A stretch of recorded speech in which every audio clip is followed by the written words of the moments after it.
বাবারে, কত দেরি হয়ে গেল। আজকে মনে হয় মহারাজের কাছ থেকে কথা শুনতেই হবে। বাবা, সবাই তো দেখছি প্রণামী বাক্সে মুঠো মুঠো অর্থ ফেলছে। তাহলে নিশ্চয়ই প্রণামী বাক্সে ভালোই অর্থ জমেছে।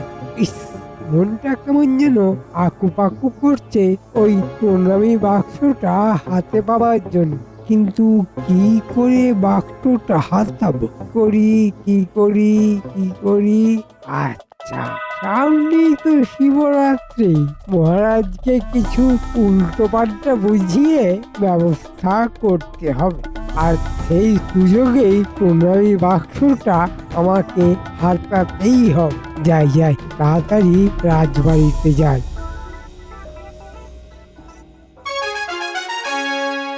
কি মন্ত্রী, সামনেই তো শিবরাত্রি, তো কিছু ভাবনা চিন্তা করেছো?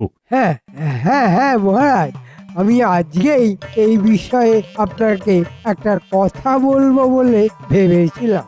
আপনার সম্মতি থাকলে বলতে পারি। হ্যাঁ, সম্মতি দিলাম, বলো কি কথা। কথাটা হচ্ছে মহারাজ, প্রতি বছর শিবরাত্রির দিন আপনি ও মহারানী শিবের মাথায় জল দেওয়ার জন্য ওই বট গাছের নিচে দাঁড়িয়ে কতক্ষণ অপেক্ষা করেন।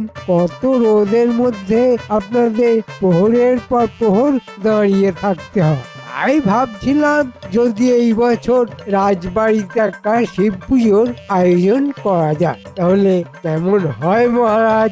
বাবা, এ তো দারুণ কথা বলেছো। সত্যি তো, কতক্ষণ রোদের মধ্যে দাঁড়িয়ে পুজো করা সত্যিই কষ্টদায়ক। কিন্তু তাহলে তো একটা অষ্টধাতুর শিব মূর্তি বানাতে হবে আবার, কারণ আমাদের বংশের নিয়ম অনুযায়ী অষ্টধাতুর শিব মূর্তি ছাড়া পুজো হয় না। কিন্তু একটা অষ্টধাতুর শিব মূর্তি তৈরি করা তো অনেক ব্যয় সাপেক্ষ ব্যাপার। আরে মহারাজ, শিব মূর্তি আবার বানাবেন কেন? অষ্টধাতুর শিব মূর্তি তো আমাদের গ্রামেই রয়েছে। আপনি তো বেশ কিছু বছর আগে গ্রামবাসীদের জন্য ওই শিব মূর্তি বানিয়ে দিয়েছিলেন। ওই মূর্তিটাই যদি রাজবাড়িতে বসাই তাহলে তো আর কোনো সমস্যাই থাকলো না মহারাজ। আপনারাও শান্তিতে পুজো দিতে পারবেন। বাবা, এটা তো দারুণ একটা বুদ্ধি দিয়েছ মন্ত্রী। মহারাজ, আমি সবসময় ভালো বুদ্ধি দিই। কিন্তু মহারাজ, তাহলে গ্রামের প্রজারা কোথায় পুজো দেবে? ওরা ঠিক ওদের ব্যবস্থা করে নেবে। ওরা কোথায় যাবে সেটা নিয়ে তোমাকে চিন্তা করতে হবে না গোপাল। মহারাজ খুশিতে থাকলে প্রজারাও খুশিতেই থাকবে। এই কথাটা সব সময় মাথায় রাখবে। হ্যাঁ, এই মন্ত্রী বেটার নিশ্চয়ই কোনো না কোনো উদ্দেশ্য তো আছেই, না হলে শিব মূর্তি নিয়ে আসার জন্য মন্ত্রী এত উতলা হতো না। হ্যাঁ, তাহলে ওই কথাই রইল মন্ত্রী, তুমি ব্যবস্থা করো কেমন।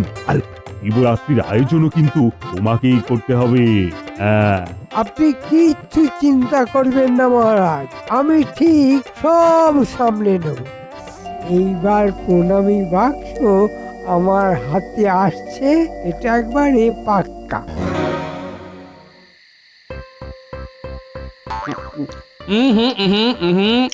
কই গো, বলি কোথায় গেলে?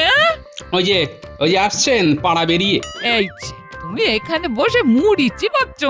হ্যাঁ, চিবোচ্ছি। তা তোমার পাড়া বেড়ানি হলো? হ্যাঁ, ওই পাড়া বেড়াই বলেই তো এত খবর পাই। তা আজকে আবার কি খবর পেলে শুনি? শুনলাম মহারাজ নাকি ওই আমাদের। ও, খবর পেয়ে গেছো? হ্যাঁ গো, আমরা শিবরাত্রির দিন বাবার মাথায় জল ঢালবো কিভাবে? আচ্ছা, মহারাজ কিভাবে এমন সিদ্ধান্ত নিলেন? প্রজাদের কথা একবারও ভাবলেন না? এই সব হয়েছে ওই মন্ত্রী বেটার জন্য, বুঝলে গিন্নি? ওই মন্ত্রী মহারাজকে এই সব বুঝিয়েছে। তুমি মহারাজকে কিছু বললে না? বলিনি আবার গিন্নি, কিন্তু এখন আমার সব কথাই মহারাজের তেতো মনে হবে। যাই, কাল আবার যাব, বোঝাবো মহারাজকে, দেখি কি হয়। হ্যাঁ, দেখো, জয় বাবা, দেখো তোমার মাথায় যেন জলটা ঢালতে পারি।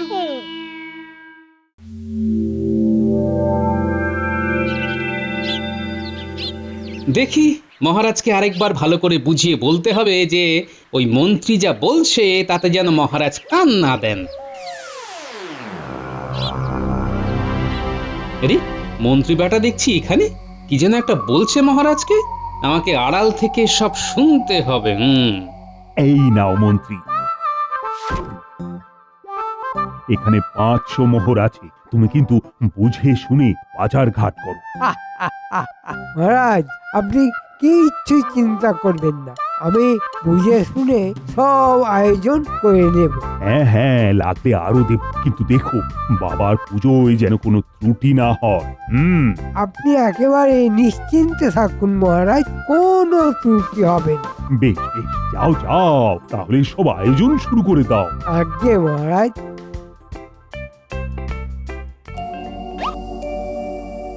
আহা, কি আনন্দ, কি আনন্দ! ও 500 মোহর পেয়ে গেছি, এইবার পুজোর বাজার করব অল্প অল্প, আর মহারাজকে ফর্দ দেবো এত বড় বড়। তারপর মনের মতো করে এই অর্থ পকেটে গুছিয়ে নিতে হবে। আহ আহ আহ আহ আহ। একদিকে শিব মূর্তির সামনে রাখা প্রণামী বাক্স, আর অন্যদিকে মহারাজের মোহর। আমার যা বুদ্ধি খুলেছে না, নিজেকে বাহবা দিতে ইচ্ছা করছে। আচ্ছা, তবে এই ব্যাপার, প্রণামীর বাক্স আর মোহর। তাহলে মন্ত্রী, এটাই তোমার আসল মতলব? হ্যাঁ, ভেবেছিলে কেউ কিচ্ছু বুঝতে পারবে না, কিন্তু মন্ত্রী এই গোপালের চোখ এড়ানো এত সহজ নয়। তুমি যদি হও বুনো ওল, আমিও বাঘা তেঁতুল।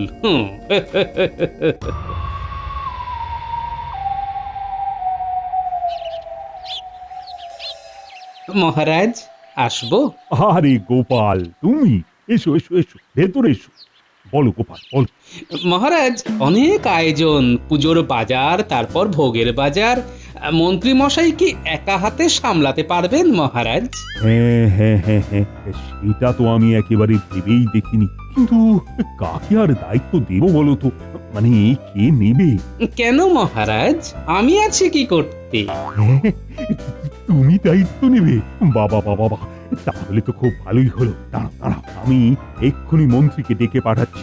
ওই, কে আছিস? আজ্ঞা করুন মহারাজ।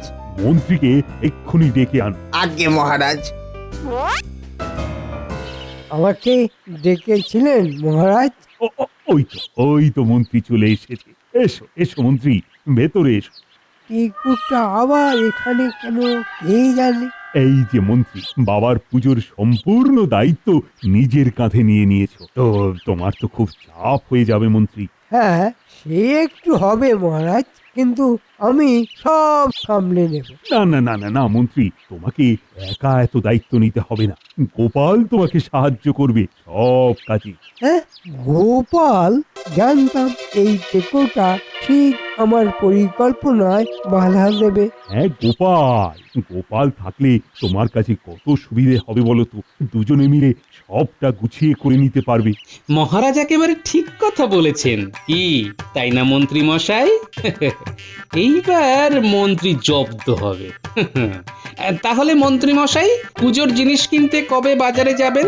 কাল বাদে পরশু তো পুজো। হ্যাঁ হ্যাঁ হ্যাঁ হ্যাঁ, আজকে তো আর সময় নেই, সব তো আবার দেখে শুনে করতে হবে। তোমরা বরং আজকে বিকেলে বাজারে চলে যাও, কেমন? আচ্ছা মহারাজ। যেমন আপনার ইচ্ছে মহারাজ। তাহলে মন্ত্রী মশাই, আমি বিকেল বিকেল আপনার বাড়িতে চলে যাব, আপনি আমার জন্য অপেক্ষা করবেন, কেমন? হ্যাঁ হ্যাঁ গোপাল, আমি তোমার জন্য অপেক্ষা করব। ওই গোপাল ব্যাটা আসার আগেই আমাকে মানে কেটে পড়তে হবে। গিন্নি, আমি আসি বুঝলে, মন্ত্রী মশাই আবার আমার জন্য অপেক্ষা করছেন। হ্যাঁ হ্যাঁ হ্যাঁ, এসো এসো। দুকা দুকা।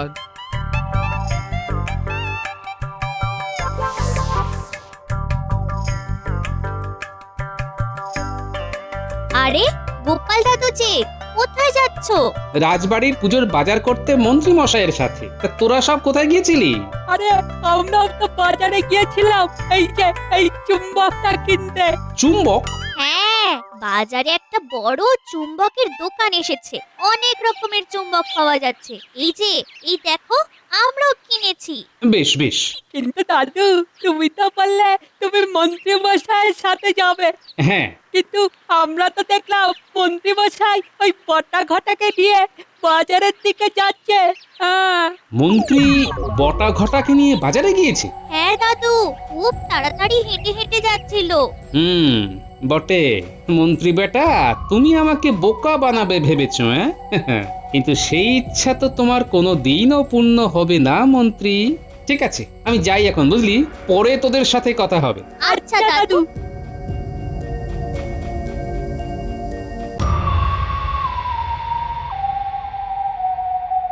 আহা মন্ত্রী মশাই, এত তাড়াহুড়ো করছেন কেন? আরে ওই পেট মোটা গোপালটা আসার আগেই আমাদের সব বাজার করে নিতে হবে। ও আসলে ওই 500 মোহর থেকে এক কানা করিও বাঁচাতে পারবো না। নে ওই টেকোটা আসার আগে সব বাজার ঘেট করে নিয়ে যা মোহর বাঁচে সব ভাগ বাটোয়ারা করে নি। ওটি তো হচ্ছে না মন্ত্রী মশাই, আমি যে চলে এসেছি। কি মন্ত্রী মশাই, আমাকে ছেড়েই বাজারে চলে এলেন? না, যেখানেই বাঘের ভয় সেখানেই সন্ধে হয়। হ্যাঁ, কিছু বললেন? না গোপাল, আসলে আমি ভাবলাম তুমি ধীরে সুস্থে আসবে। আমি ততক্ষণে এইদিকে কিছুটা বাজার হলেও তো এগিয়ে নিতে পারতাম। আর বটা ঘটা তো আছে, তুমি না হয় বাড়ি যাও গোপাল, একটু বিশ্রাম করো, আমরা 3 জন মিলে করে নেব। বেকার ভিড় বাড়িয়ে তো লাভ নেই, কি বলো? যদি হও সুজন, তেঁতুল পাতায় নজন। আমার কোনো অসুবিধে হবে না মন্ত্রী মশাই, আমি আপনাদের সাথেই থাকবো। ও, তাহলে তুমি যাবে না? না মন্ত্রী মশাই, না মানে বিশ্রাম নিতে পার, এই আর। ওসব আমি পরে নেব। চলুন চলুন। হ্যাঁ চলো, আর কি।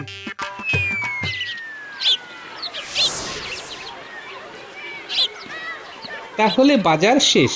তাহলে কত মোহর বাঁচলো মন্ত্রী মশাই? 140টা মোহর। হ্যাঁ, 140টা মোহর আপনি আপনার কাছে রেখে দিন। কাল মহারাজকে ফেরত দিয়ে দেবেন, কেমন? হ্যাঁ গোপাল।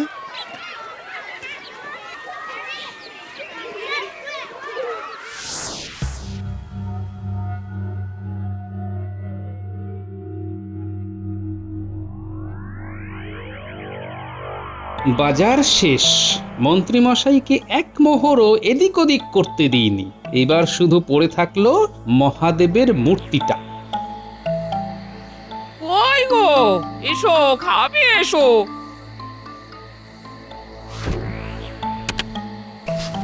কি তখন থেকে মিন করছো? হ্যাঁ, মিনমিন কি আর সাধে করছে গিন্নি? ওই অষ্টধাতুর শিব মূর্তিটা রাজবাড়িতে নিয়ে যাওয়া থেকে যে কি করে আটকাবো সেটাই ভাবছি। কি গিন্নি, রুই মাছের মাথা? হ্যাঁ, রুই মাছের মাথা ওই নাতি নাতনিরা এসেছিল, ওদের দিয়ে আনিয়েছি।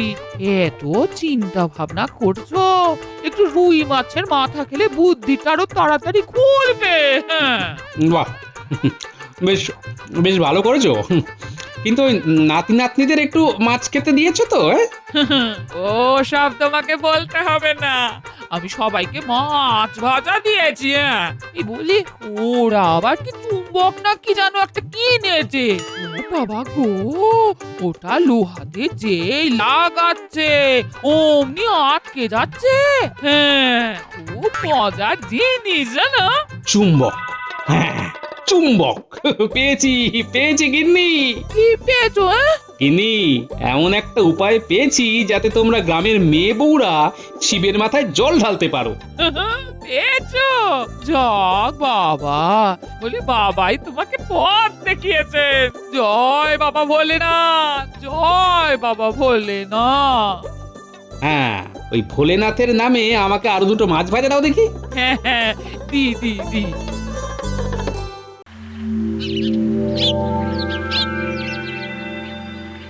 তাহলে সব বুঝে গিয়েছিস তো? একেবারে জলের মতন। তাহলে তোরা আজকে রাতে একেবারে ঠিক সময়ে চুম্বকটা কিনে চলে আসিস বট গাছের নিচে। তুমি কিচ্ছু চিন্তা করো না দাদু, সব হয়ে যাবে। আচ্ছা, তোরা বেশ কিছুটা ধূত্র ফল আনতে পারবি? আরে পারবো না কেন? এখন তো শিবরাত্রির সময়, সব ধূত্র গাছে থোকা থোকা ধূত্র ফল থাকে, কিন্তু ধূত্র ফলে তো অনেক কাঁটা থাকে দাদু। হ্যাঁ, সেই জন্যই তো আনতে বলছি, একেবারে কাঁটা দিয়ে কাঁটা তুলবো।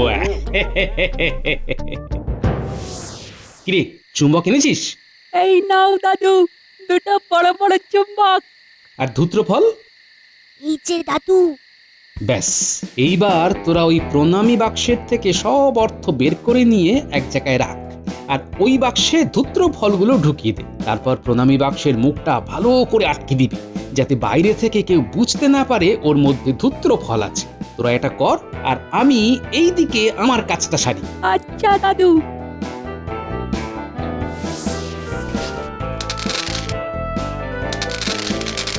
আস্তে আস্তে।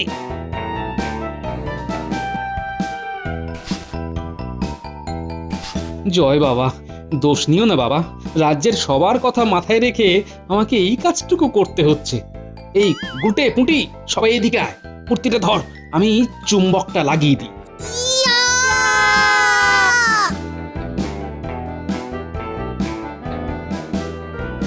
নে, এবার আস্তে করে মূর্তিটা রেখে দে। এইবার কারো ক্ষমতা নেই এই মূর্তিটা এখান থেকে সরাবার। উফ দাদু, তোমার যা বুদ্ধি। আর যা অর্থ বেরিয়েছে প্রণামী বাক্স থেকে, ওটা আমাকে দে। কাল মহাদেব দেখাবে তার আসল খেল।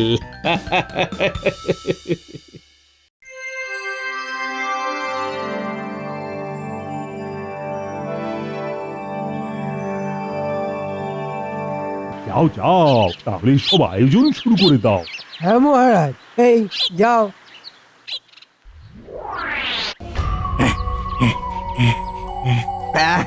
পারবো না। ওরে কি মন্ত্রী, কি হলো কি? মহারাজ, কেবল তো শুরু হলো। এই এই তোমরা দুজন যাও। না মন্ত্রী মশাই, না, এ কাজ আমাদের দ্বারা হবে না। না না না না না না, এ কাজ আমরা করতে পারবো না। কি মন্ত্রী, এরা কি বলে? আরে মূর্তি ছাড়া পুজো হবে কেমন করে? না না মহারাজ, আপনি কিচ্ছু চিন্তা করবেন না, আমি দেখছি।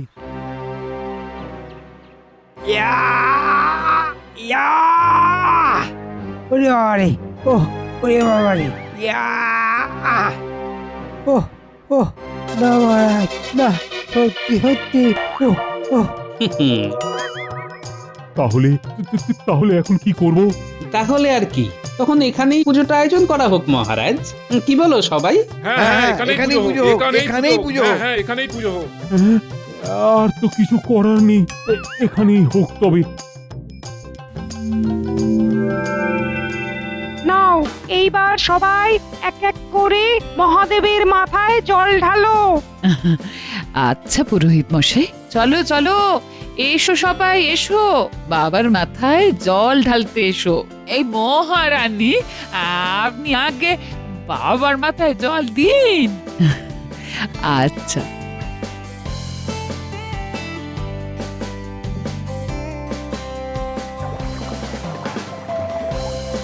যাক, সবার মনের ইচ্ছেই বাবা পূরণ করলেন। সবাই মন ভরে বাবার মাথায় জল ঢালতে পারলো। হ্যাঁ মহারাজ, সবই বাবার ইচ্ছে। জয় বাবা ভোলানাথের জয়। আচ্ছা মহারাজ, কাল বাজারে 140 মোহর বেচেছে, ওটা মন্ত্রীমশাই আপনাকে দিয়েছে? কই না তো। হ্যাঁ, ইয়ে মানে এই তো দিচ্ছি মহারাজ।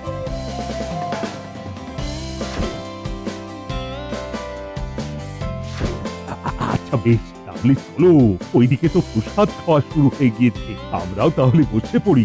হ্যাঁ মহারাজ, চলুন চলুন, পুঁটিদের বাড়িতে প্রসাদের ব্যবস্থা করা হয়েছে। চলুন চলুন, এই তোমরা সব চলো চলো চলো, প্রসাদ খেয়ে নেবে, চলো। হ্যাঁ হ্যাঁ হ্যাঁ, চলো চলো চলো। হ্যাঁ হ্যাঁ হ্যাঁ, হ্যাঁ, চলো চলো চলো চলো, চলো চলো। হ্যাঁ হ্যাঁ চলো। মন্ত্রীমশাই চলুন। হ্যাঁ হ্যাঁ গোপাল, যাচ্ছি যাচ্ছি, তুমি যাও।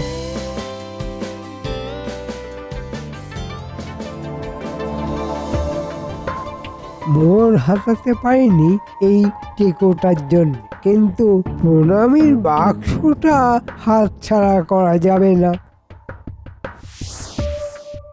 হ্যাঁ, কেউ নেই, এই ফাঁকেই কাজটা সেরে নিতে হবে। ও ওরে বাবা রে, ও ও ওরে বাবা রে, হাতটা বেরোচ্ছে না, ও আমার হাত বেরোচ্ছে না, ও ওরে বাবা রে, কি কাটা, ও আমার হাত, আমার হাত। আর বেরও হবে না। কি? এইসব কি মন্ত্রী? তোমার হাত কিভাবে ওই বাক্সে ঢুকলো? মহারাজ, প্রণামীর বাক্সে কেন হাত ঢোকে বুঝতে পারছেন না? তার মানে মন্ত্রী, তুমি প্রণামী বাক্স থেকে অর্থ চুরি করছো? এত বড় সাহস! এ মানে মহারাজ, আরে মানে করে লাভ নেই মন্ত্রী মশাই। মহারাজ সব বুঝে গিয়েছেন, আর আমি অনেক আগেই বুঝে গিয়েছি। তাই ওই প্রণামীর বাক্সে অর্থ সরিয়ে ওর মধ্যে ধূত্র ফল রেখে দিয়েছি। এই নিন মহারাজ সেই অর্থ। মহারাজ, আমার হাত, আমার হাত। হাত? তোমার ওই হাত আমি বেহাত করে দেব। যতক্ষণ না নিজে বের করতে পারছো ততক্ষণ এইভাবেই থাকো। মহারাজ, ভুল হয়ে গেছে মহারাজ, ভুল হয়ে গেছে, খুব ভুল হয়ে গেছে, আর হবে না মহারাজ, আর হবে না, আর কখনো হবে না। কি মন্ত্রী মশাই, কেমন লাগছে? তোমাকে আমি দেখে নেব গোপাল, দেখে নেব, তোমাকে আমি দেখে নেব। যা দেখার বাবা মহাদেবী দেখবেন। জয় বাবা মহাদেবের জয়, জয় বাবা মহাদেবের জয়।